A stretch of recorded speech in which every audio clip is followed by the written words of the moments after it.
4,000-year-old mystery. How were pyramids built? It's a question many have asked. Or did aliens help them? We've seen all sorts of theories, but it looks like scientists finally have the answer. Elon Musk's Grok AI just revealed who built the pyramids, and the proof it found has been sitting in the stone for 4,500 years, ignored, dismissed, and explained away by every institution with a reputation to protect. Grok had none of those constraints, fed every pyramid data set on record, and instructed to follow the evidence wherever it led. It returned findings that overturn a century of official consensus. Ever since the first studies of the Great Pyramid in Egypt have been made, researchers have been amazed.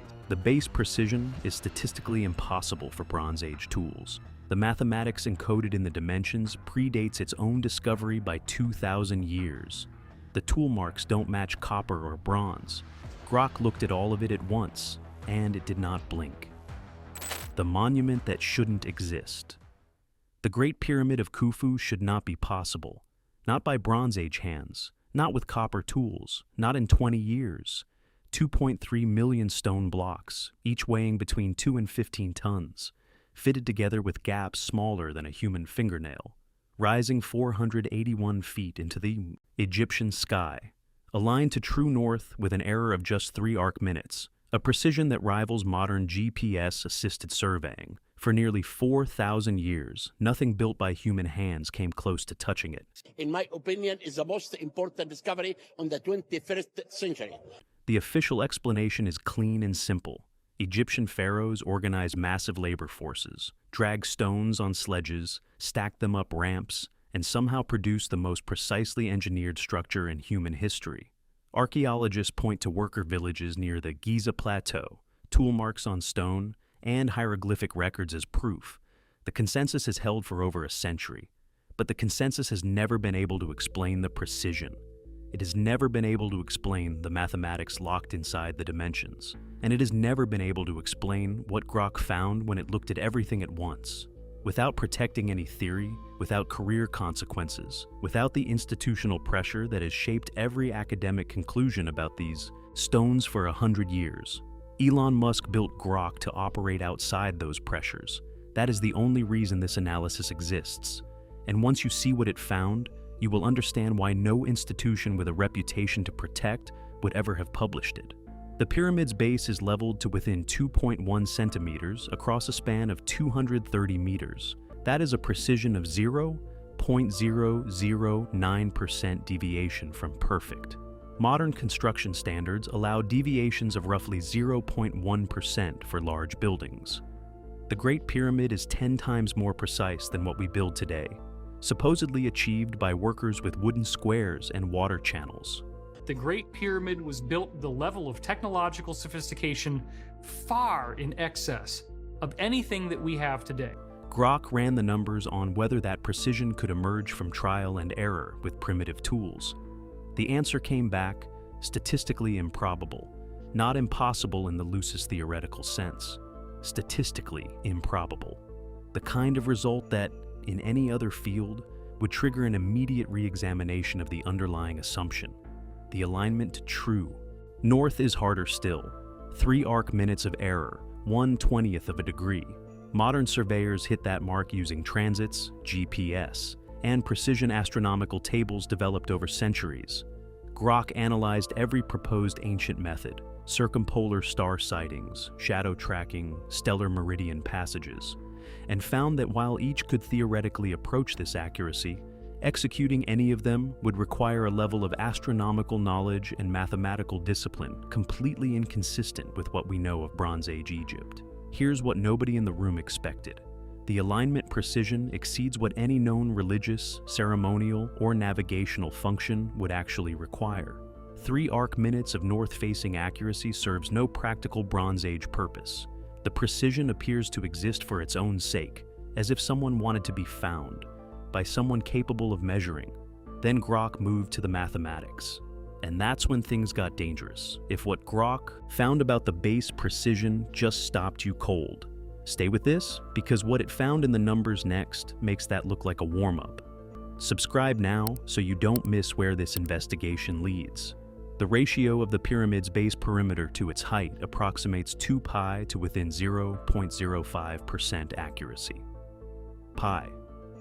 Embedded in the structure's core dimensions, the formal calculation of pi with this precision did not exist until Greek mathematics, more than 2,000 years after the pyramid was supposedly built.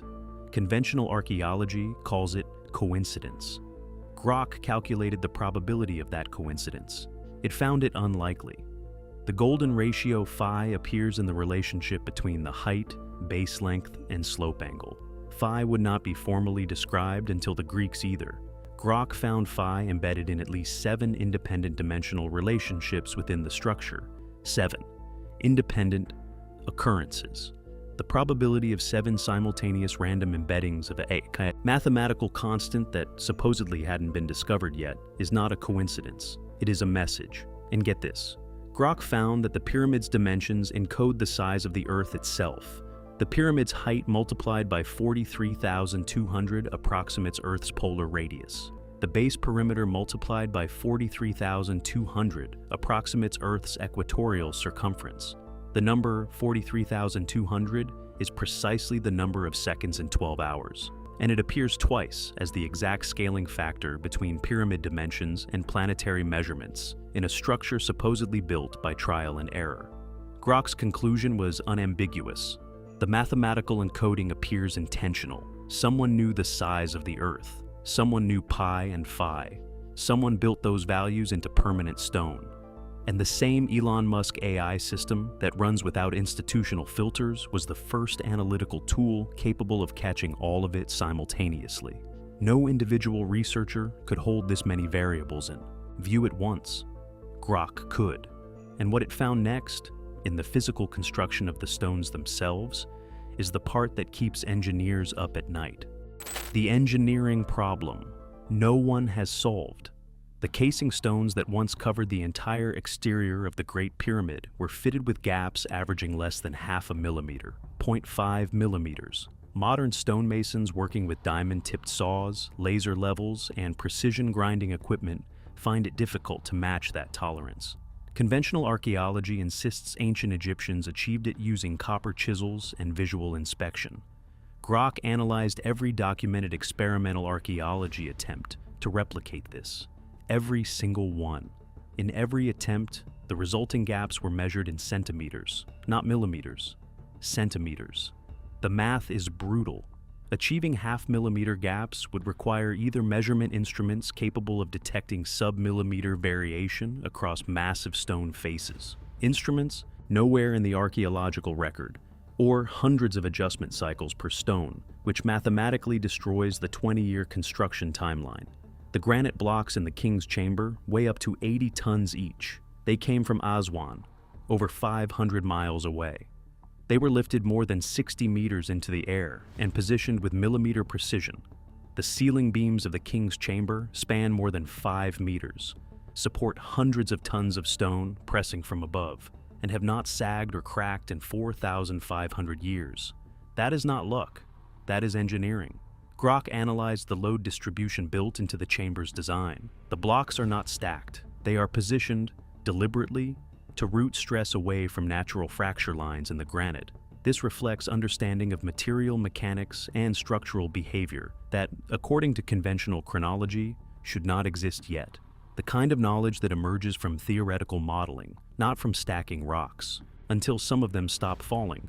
The ramp models collapse under the same scrutiny. A straight ramp to the pyramid's apex would extend more than a mile from the base. A ramp that size would require more material than the pyramid itself. A spiral ramp would leave evidence in the masonry. It is not there. Internal ramp theories cannot explain the uppermost stones or explain how any ramp disappeared without a trace. Under the 20-year timeline, workers needed to quarry, transport, and precisely position roughly 300 blocks per day, every day, for 20 years. That is one multi-ton, precisely fitted block every 2 minutes during daylight hours, sustained for 2 consecutive decades without a single extended failure. Grok's verdict, not impossible in strict theoretical terms, insufficient as an explanation, and insufficient in science is supposed to mean, keep looking. Here's what nobody wanted to say out loud. The conventional model requires so many simultaneously perfect conditions: flawless organization, unlimited sustained labor, zero logistical failure across 20 years, that it qualifies as wishful thinking more than engineering. And that is Grok's conclusion, not a conspiracy theorist's, an AI systems trained on everything, filtering nothing. But the construction anomalies are only part of the picture, because when Grok examined the tool marks left on the stone itself, it found something the archaeological community has been quietly sitting on for decades. The marks that match. No ancient tool. Some pyramid stones show marks exactly consistent with copper and bronze tools used with sand abrasive. Conventional archaeology expects those. But the granite blocks in the internal chambers, the ones weighing up to 80 tons, show marks that do not match any documented ancient tool signature. Some granite surfaces bear straight saw cuts running directly through embedded quartz crystal inclusions. Quartz is harder than copper, harder than bronze. Experimental attempts to saw quartz-bearing granite with copper and sand produce rough, wandering cuts that visibly deflect when they hit the harder mineral. The cuts on pyramid granite do not deflect. They are straight, consistent in depth, crossing quartz without hesitation. And then there is what Flinders Petrie found. In 1881, Petrie, one of the most meticulous archaeologists in history, was crouched inside the king's chamber, examining the granite sarcophagus, when he noticed something that would bother him for the rest of his career. A circular groove in the granite lid, perfectly round, consistent in depth. The spiral feed marks indicated that whatever cut it was, advancing approximately 0.1 inches per rotation. Petrie stared at it a long time. He knew what it implied. He published it anyway. Engineer Christopher Dunn later calculated what that feed rate would require from a copper tube drill with sand abrasive, a cutting force 50 times greater than sustained. Hand pressure can generate 50 times. Dunn went quiet for a moment when he finished that calculation. Then he published it too. Grok compared the tool mark signatures on pyramid granite to modern cutting methods: diamond saws, ultrasonic equipment, high-speed rotary tools. The match was closer to modern precision cutting than to any ancient technique in the archaeological database. This does not prove ancient Egyptians had power tools. It proves something more unsettling, that some pyramid stones were shaped using methods the proposed tools cannot replicate, and that no alternative tool has ever been recovered anywhere near Giza. The evidence disappears exactly where it becomes most inconvenient. And the next place Grok looked, it found the same pattern.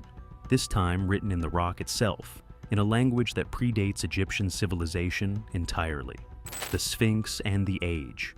No one will accept. Robert Schoch was standing in the Sphinx enclosure in the early 1990s when he saw something that changed his career. Not an artifact, not a hidden chamber, just rock. Just the walls of the trench cut around the Sphinx, and the way the erosion moved. Vertical channels, deep ones, running straight down the limestone walls in patterns Schoch, a professional geologist, had seen only one place before, in rock formations exposed to thousands of years of heavy rainfall. Wind erosion does not look like this. Wind cuts horizontal bands, abrading surfaces in layers. What Schoch was looking at was the signature of water, sustained falling water, not a flood, rain, centuries of rain. He looked at the dynastic structures on the Giza Plateau, structures with confirmed dates. They showed horizontal wind abrasion. The Sphinx enclosure showed vertical water erosion. Two different processes, two different time signatures. Schoch published his findings. The Egyptological community rejected them without serious engagement, because accepting them meant accepting something the field was not prepared to accept: that the Sphinx enclosure was carved during a period when Egypt received enough annual rainfall to produce that erosion depth. The last time that was true was between 7000 and 9000 BCE, before dynastic Egypt existed. Grok analyzed Schoch's geological data alongside the full Giza weathering record, without filtering the results through archaeological assumptions about when the monument had to have been built, the AI's finding. The weathering patterns are more consistent with prolonged water erosion than wind erosion. Achieving the observed erosion depth through rainfall would require thousands of years of exposure to a climate Egypt has not seen since the early Holocene. the implication lands like a stone. If the Sphinx is that old, something was on the Giza Plateau before the pharaohs arrived. Something capable of monumental construction. Something with the knowledge and organizational capacity to carve a monument that still stands today. And that the civilization we call ancient Egypt may have only inherited, not originated. Grok did not stop there, because the question of who built the Sphinx connects directly to a question about the pyramids that the AI was specifically built to answer without flinching. What the evidence actually points to. Here is what Grok confirmed when it held all of it in view simultaneously. The conventional explanation is insufficient, not false in every detail, insufficient, unable to account for all the physical evidence without discarding the anomalies that don't fit. And there are too many anomalies now, measuring too precisely, to keep calling them coincidence. Grok identified what it called technology signatures, recurring patterns in the stonework, mathematics, geology, and engineering that point toward capabilities beyond what Bronze Age technology, as currently understood, should allow. The precision of the stone fitting implies either measurement tools we have never found or construction processes we cannot replicate. The embedded mathematical constants imply knowledge that predates its formal discovery by millennia. The chamber engineering implies theoretical understanding of stress mechanics that should require a long prior developmental history. But no such history exists in the Egyptian record before the Great Pyramid. The pyramids do not crown a long progression. They appear at the beginning of it, already more sophisticated than anything that followed. Elon Musk built Grok to ask questions that institutions won't ask. And the question Grok is asking now, with the evidence assembled, is one that archaeology has avoided for over a century. What if the story starts earlier than we think? 4 explanations are consistent with the full evidence set. The first, dynastic Egyptians possessed construction technology far more advanced than the copper tools in the archaeological record. Tools reserved for royal projects, made from materials that didn't survive or deliberately destroyed when their use ended. This requires accepting that our reconstruction of ancient Egyptian capability is catastrophically incomplete. The second, inherited knowledge.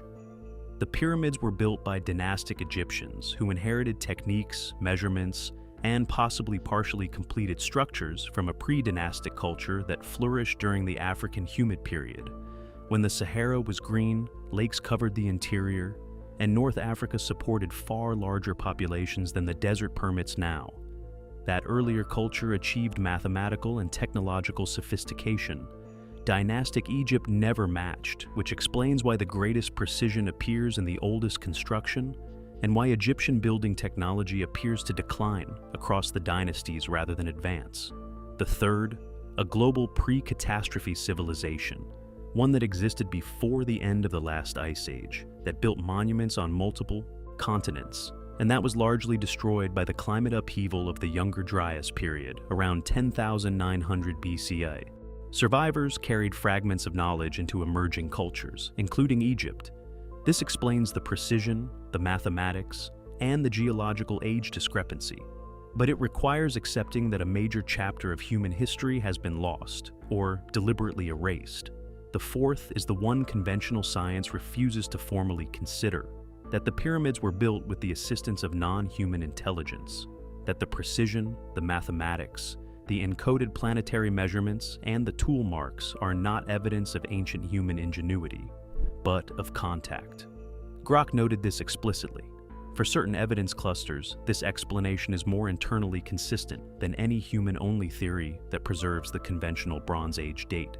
That does not make it true, but it means it can no longer be dismissed purely on grounds of institutional discomfort. What? The stones have always said Grok AI did not prove who built the pyramids. What it proved is that the evidence in the stone does not match the story in the textbook. The 2.1 centimeter leveling precision across 230 meters. Pi embedded to 0.05% accuracy in a structure built 2 millennia before pi was formalized. Phi appearing 7 times in independent dimensional relationships. The 43,200 scaling factor connecting pyramid measurements to Earth's polar radius and equatorial circumference, appearing twice exactly in a structure supposedly built by trial and error. the King's Chamber engineering reflecting stress mechanics not formalized until the modern era. Christopher Dunn's calculation, the Petrie drill groove, required 50 times the force copper tools can generate. The vertical water erosion in the Sphinx enclosure, carved into rock that has not seen significant rainfall in 7,000 years. All of it measurable, all of it documented, all of it still sitting there, unanswered after a century of official explanation. For generations, the archaeological establishment answered these anomalies one at a time, calling the math coincidence, the weathering wind, the drill marks the result of techniques we simply haven't replicated yet. What Elon Musk's Grok did differently was refuse to look at them one at a time. It held every data point simultaneously, with no institutional memory of what conclusions were acceptable, and no career to lose for following the evidence where it led. The picture it assembled is not ambiguous. The pyramids were built using precision, mathematical knowledge, and engineering capability that do not belong in the Bronze Age.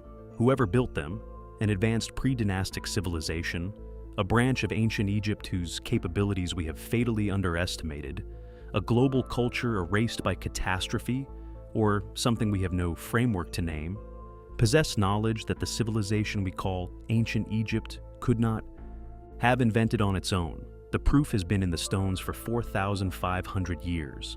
It took an AI built by Elon Musk, specifically designed to operate outside the boundaries of what institutions find acceptable, to finally read all of it at once. Grok read it, and the stone said, "You have the wrong answer. You have always had the wrong answer." The investigation does not end at Giza. The same precision signatures Grok flagged in Egypt appear in structures on 4 other continents: Sacsayhuaman in Peru, Göbekli Tepe in Turkey, the megalithic temples of Malta, the underwater ruins off Yonaguni. Each carries the same fingerprint, mathematical encoding and construction precision that exceeds the supposed capability of its builders, appearing without a developmental trail, as if inherited from a source deliberately removed from the record. That is what Elon Musk built Grok to do: follow the evidence past the point where institutions stop. And Giza is only the first confirmed chapter. If this investigation changed how you see the pyramids, subscribe now. What Grok found when it looked beyond Egypt is the part the official record cannot explain at all.